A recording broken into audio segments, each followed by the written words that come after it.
दोस्तों, क्या हो अगर एक नया बरआज़म पैसिफिक ओशन से अचानक उभर पड़े। ये एक ऐसा अमल होता है जिसे पूरा होने में लाखों साल लग जाते हैं, मगर ऐसा अगर रातों रात हो जाए तो इसका हमारी ज़मीन के नाजुक जुग्राफिये पर क्या असर पड़ेगा और दुनिया की आलमी ताकतें इस नए बरआज़म को हासिल करने के लिए क्या कुछ करेंगी। और सबसे अहम सवाल, क्या ये नया खित्ता इंसानियत के लिए फ़ायदेमंद साबित हो पाएगा या इसके भयानक नताइज होंगे। दोस्तों, ज़मीन पर आज आप जिन बरआज़मों को देखते हैं वो हमेशा से ही ऐसे नहीं थे। 4 अरब साल पहले ज़मीन के अंदर टेक्टोनिक प्लेट्स के टकराने से एक सुपर कॉन्टिनेंट रोडीना पैदा हुआ था और फिर रोडीना बरआज़म टूटता और जुड़ता रहा और फिर एक और बरआज़म पेंगाई ने जन्म लिया और तकरीबन 20 करोड़ साल पहले पेंगाई टूटकर 7 दिगर बरआज़मों में तब्दील हो गया जहां आज आप रह रहे होंगे। दोस्तों, ये तमाम तब्दीलियां होने में लाखों साल लग गए, मगर क्या हो अगर 24 घंटों के अंदर ही अचानक से एक नया बरआज़म उभर पड़े। अगर ऐसा हुआ तो हमारी रोज़मर्रा की ज़िंदगी कैसे मुतासिर होगी। दोस्तों, आपको ये जानकर हैरानगी होगी कि पैसिफिक ओशन के जनूबी इलाके में तकरीबन 3500 फीट नीचे एक बरआज़म छिपा हुआ है जिसे ज़ीलैंडिया कहा जाता है। ज़ीलैंडिया आलमी तौर पर तस्लीम किया गया कोई 8वां बरआज़म तो नहीं, मगर इसका रकबा 52 लाख मुरब्बा फ़ी किलोमीटर है, जो ऑस्ट्रेलिया का 70% रकबा बनता है।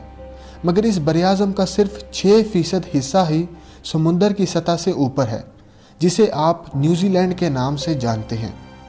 दोस्तों, पैसिफिक ओशन की औसतन गहराई 13,000 फीट है और एक नए बरआज़म को जन्म देने के लिए एक बहुत बड़े रकबे पर फैले पत्थर को ऊपर उठना पड़ेगा, जिसके लिए इस खित्ते पर मौजूद टेक्टोनिक प्लेट्स बहुत बड़ी एनर्जी के साथ टकराएंगी, जिसकी वजह से बहुत बड़े मैग्नीट्यूड के ज़लज़ले और आतिशफ़िशां फटने लगेंगे जूं-जूं ज़मीन ऊपर आती जाएगी। और अचानक से समुद्र पर लैंड वॉल्यूम बढ़ने का पहले से ही बढ़ती हुई समुद्री सतह पर गहरा असर पड़ेगा।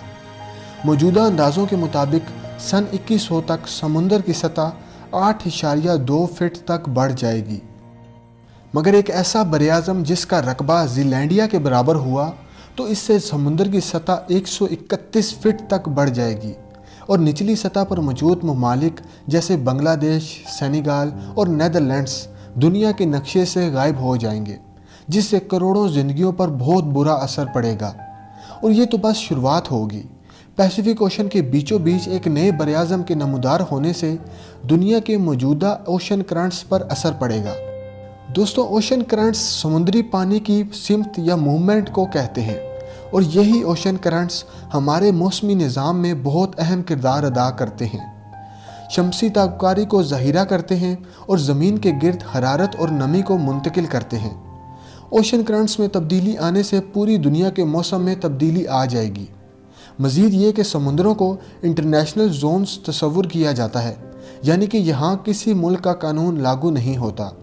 और अगर एक बरआज़म किसी मुल्क की 22 किलोमीटर की कोस्ट लाइन पर नमूदार हो जाता है तो वो मुल्क उस पर अपनी मलकियत का जायज़ दावा कर सकेगा।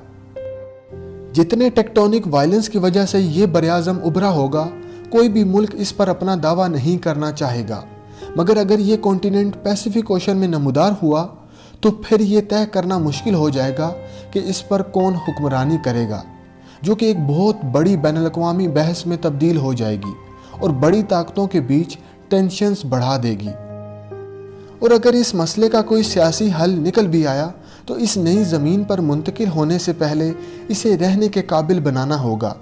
ये बरआज़म समुंदर से बिल्कुल बंजर निकला होगा, जो कि सिर्फ पथरीला होगा, जिस पर कोई मिट्टी नहीं होगी या फिर मीठे पानी का कोई ज़हीरा मौजूद नहीं होगा।